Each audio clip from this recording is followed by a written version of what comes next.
Write your own songs. Write your own lyrics, make your own beats, arrange your own songs. As this applies to solo artists, I expect X song by Y artist to be created by Y artist. Obviously, exceptions can apply, but I do feel like the main artist should be the main contributor. As this applies to bands, I expect songs to be created by the collaborative effort of the band and maybe a producer to rein things in a little bit. If it sounds like I hold solo artists to a higher standard, yes, I do.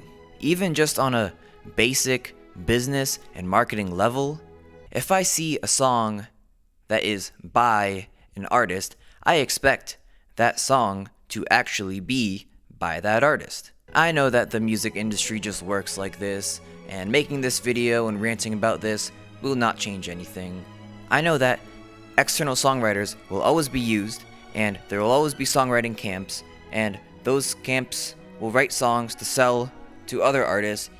I mean, I might hate it, but I know that is how it works. That's just how it do. But in this video, I do want to explore a little bit about how being a self-sufficient songwriter can only help an artist, or you if you're an artist, but how it can also help in a collaborative setting.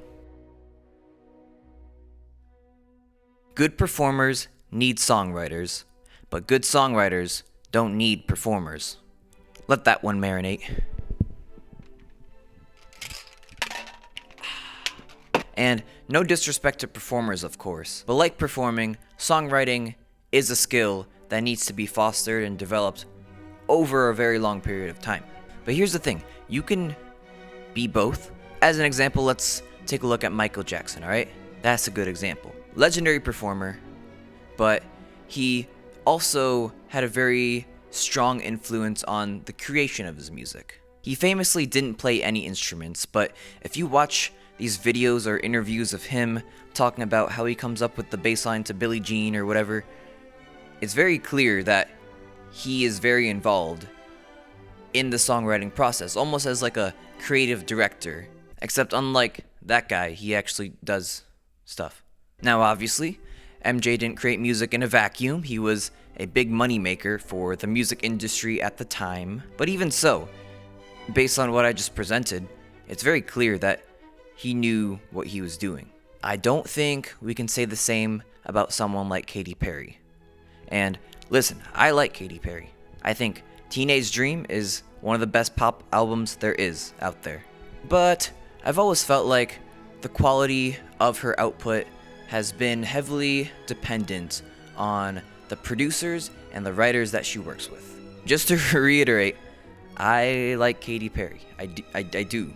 She is a great performer, despite what's going on with her now. I don't actually know. I don't want to get into that. Let's take a look at an album like Prism, right? Not her best work, but it definitely did what it set out to do, and was generally critically well received. Compare that to an album like Witness now. I personally think there are good moments, but other moments are some real head scratchers, and I'm not alone in that opinion. If you know, you know. If you don't know, there's a lot of videos out there covering this topic in greater detail than I will go into here. And anyways, this video is not about Katy Perry, but the lesson to be learned here. MJ's output since parting ways with Quincy Jones, which is the guy who produced these albums, is still very good, even if it didn't reach the commercial heights of the Quincy Jones albums. I mean, hey, Blood on the Dance Floor, I like that song.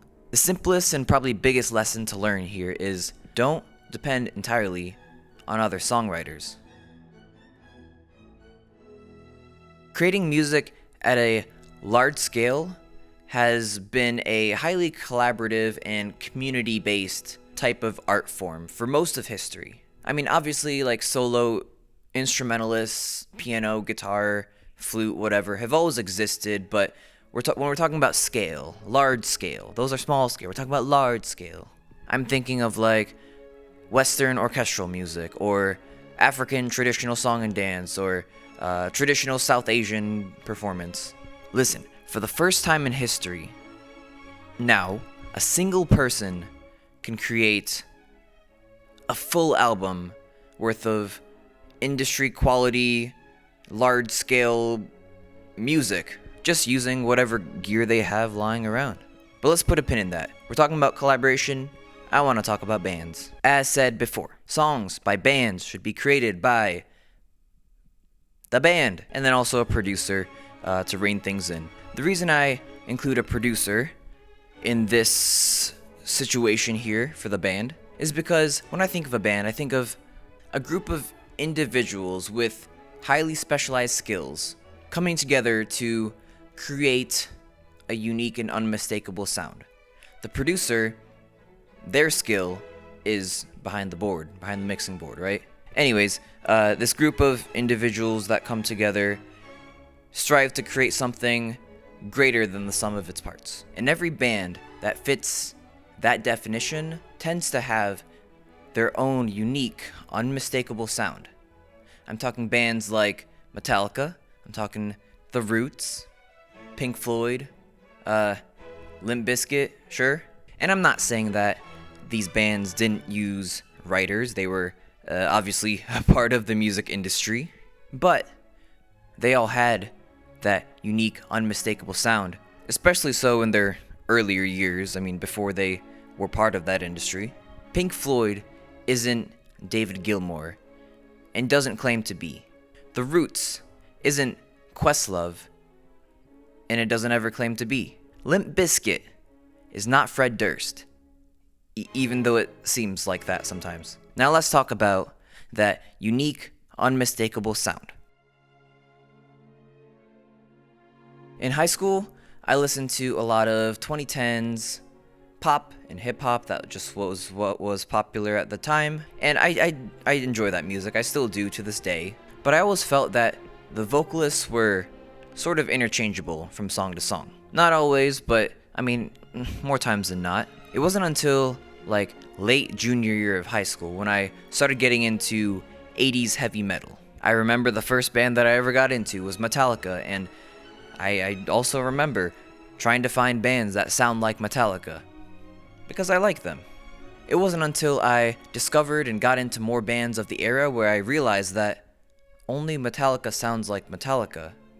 Only Megadeth sounds like Megadeth. This blew my idiot child mind, but it also made perfect sense to me. If I want to go listen to Metallica, then I will go listen to Metallica. If artists don't write their own songs, then they lose that ability to create and develop their own unique, unmistakable sound. I don't even know if artists want to be super unique anymore because of playlists and algorithms, but that's not, again, what this video is about. I don't want to lose focus. Okay, let's take a pin out of that thing I was saying about... What was I saying about? The thing in the last section with people being able to create entire albums on their own. Listen, we all have a unique story. Every single person, I don't care who you are, where you came from, or how much money you had when you were born, we all live our unique experience. How amazing is it that today we have all sorts of resources to tell that story in art or music? We can put ourselves pretty much entirely into a body of work with no other influence. With the right skills developed, artists have more potential than ever to create their own unique and unmistakable sound.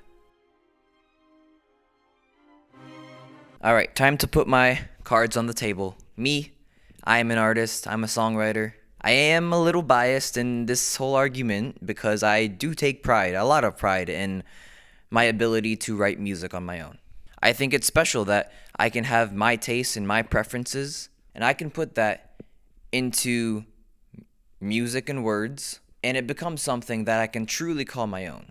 And it goes further, because not only do I have this sound, I can bring that sound into any collaborative space I might find myself in. In the past, this has led to some really cool collaborative jams that it just kind of works. I feel like it shouldn't work. I'm over here doing my heavy metal guitar and someone else is coming from like an acoustic folk background, but somehow it just works. And it's fun, man, it's fun. And that's all because, at the end of the day, I've spent a lot of time writing my own songs and developing that sound. To wrap this up, yeah, a good song is a good song, but isn't the ability to write your own music just a basic skill as a musical artist? We expect painters to come up with the concepts behind their paintings. We expect novelists to create the stories and the worlds that they write about. Why shouldn't we hold musical artists to the same standard of writing their own music? I feel like this is slowly happening, but if we hold artists to a higher standard, we will get better art. More than ever, I think we need music that is actually here to say something and spread a message, because we already have and probably will be getting a lot more of music that is really only there to fill the silence. This video isn't just about songwriting though. Throughout this video there's been moments where I've been restraining to go on different tangents about different things, but that's because there's a discussion here about artistic integrity, about the future of art and the human experience. What do we stand to gain when artists tell their own story through their work? What do we lose when they don't? But that's not a discussion I'm going to have here today, because I want you, the viewer, to sit with that one. I presented my opinion, go form your own. And also, I think people might get a little bit mad that I'm ending it like this, which is funny. And I ordered a pizza, and I think it's almost here.